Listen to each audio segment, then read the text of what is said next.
Hey, thanks everybody for joining us today. Live Music Nation podcast. I'm your host, Jake Gill. Today, we're the Linzy Martin here at the Backbone Bluegrass Festival and Strawberry Jam Camp. Got a lot of things going on there. Linzy, thanks for joining us. Sure. Thank you for inviting me. Linzy, give us a little background on you. Where did you grow up? And talk a little bit about your non-music career and then how you got involved with the festival. Okay. Real quick, I grew up here in Iowa. In a little town called Belle Plaine, Iowa, and we moved around some, mostly on farms and things. After going to the military and spending some time in Vietnam, I came home and finished my college education and went on to law school at Drake University. Graduated from there, practiced law for 50 years, was on the bench for 40 years. So, it was a little over 30 years I was on the bench as a judge here county judge here in Iowa. How the Bluegrass Festival, we have Backbone is not a collection of chiropractors that come together and have a festival. It's the name of a park out south of town, the Backbone State Park. And it's a geological oddity in that it has a rock formation they call the Devil's Backbone. And so that's where, and I was in a group trying to help save that and promote it and things of this nature. And that's when I came up with the idea of a Bluegrass Festival, only I didn't realize that was not a fundraiser. It was just a fundraiser is all it was. Not going to make any money off a Bluegrass Festival. And 42 years later, I know that. Oh, Linzy, I am a doctor of chiropractic. I graduated, 20 years ago and decided to do music as well. So that's awesome. And as we go through there. Okay, so let's talk about the Bluegrass Festival. Where is it held at? And what does it look like when people step out of their cars? What are they going to see?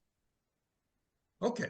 The festival itself is held at what we call the Bluegrass Festival grounds, which is about 4 miles south of Strawberry Point. We have directions on our website and in our newspaper and everything. Very easy to find. And it's a 20-acre timber site full of trees.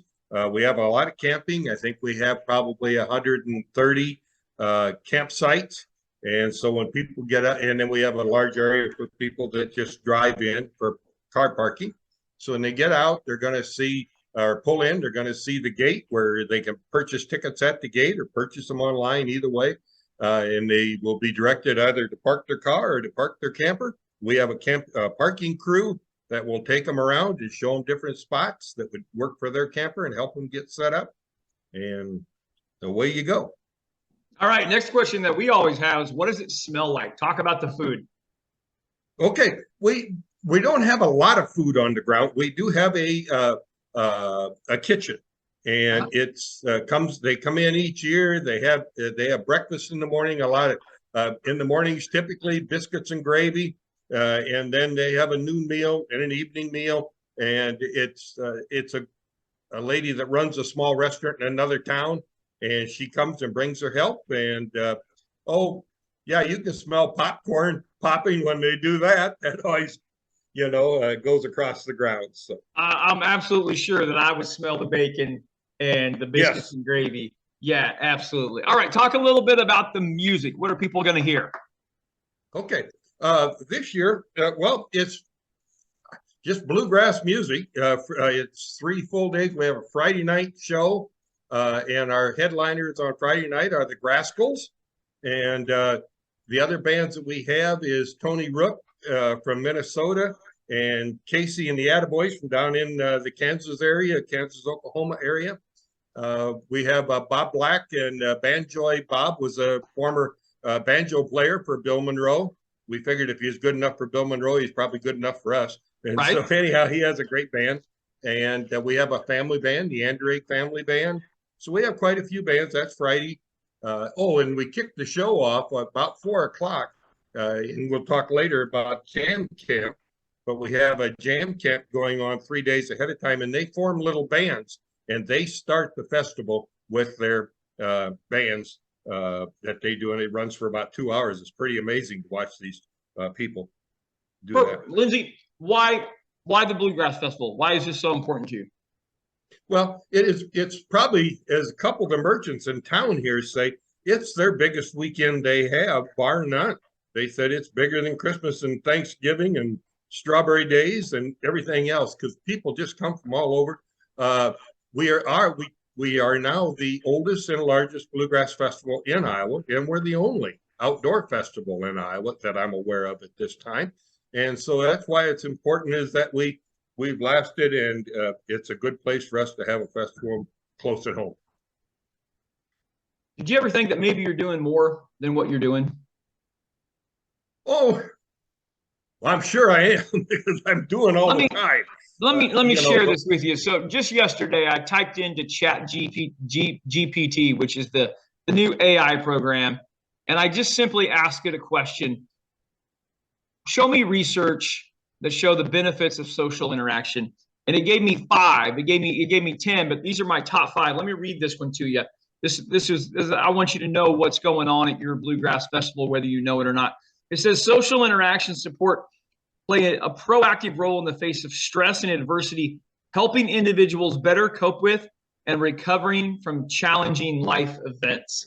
That one to me stuck out most importantly just because of the level of depression that and mental illness and health problems that have resulted from isolation and COVID. So I want to let you know, Linzy, research says the Backbone Bluegrass Festival is helping treat depression and positive mental health for anyone who attends.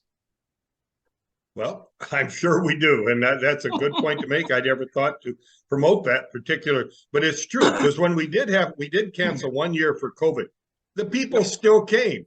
Yeah. They said it was really funny. They came and just the folks said, "Hey, we're going to camp outside. We're going to be careful, and we're going to play on the stage ourselves." And so it's really funny. It was no charge, no nothing. Couldn't believe they showed up. Yeah, no, that's just the heart of people wanting to get together. That's the importance of. Okay, I'm in live music. You're in live music. So I always ask these 2 questions. Linzy, what is the best concert you've ever seen in your entire life?